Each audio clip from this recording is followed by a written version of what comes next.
Patrick Wathum ow'emyaka 52 nga muvuzi wa boda boda, Richard Byaruhanga, Derrick Mirembe, Edward Kisekka ne Twaha Makanga bakkiriza nti ddala bakwatiddwa basansa kasasiro mu Kampala, era omulamuzi w'eddaala erisooka Moses Nabende taludde n'abasalira okusibwa emyezi 3 oba okutanga emitwalo 40 buli omu, okuggyako Richard Byaruhanga gwe basalidde emyezi 2 mu kkomera oba okusasula emitwalo 3 olw'okubanga muyizi mu ssomero erimu mu Kampala.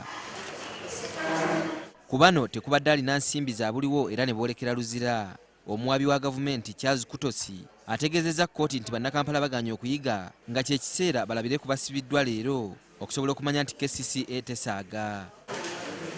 Ate ye Moses Mugwa ne Francis Mukiibi abasangiddwa ewa Bakuli n'ebisawo bya kasasiro nga babikasuka ku kkubo nabo bakkiriza omusango, wabula omulamuzi Moses Nabende n'atabasalira olw'okuba puliida waabwe Alice Agaba abadde talina bimwogerako.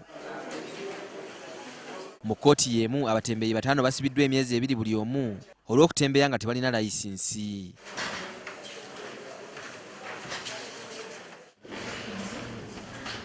Ate okuvaako mu kkooti y'e Makindye mu Kampala, kkooti esibye abavubuka abatungisizza amataawo ne batandika okubala abatalina mirimu mu Kampala.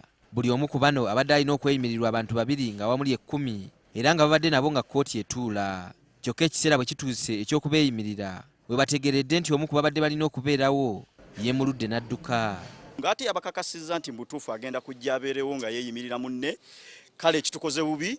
Olaba ffe abavubuka tubaddewo naye ate ye omukulu n'atulimba. Moreover n'atatugamba nti oba alina gy'alaga n'atuuka ku last n'atudisappointinga.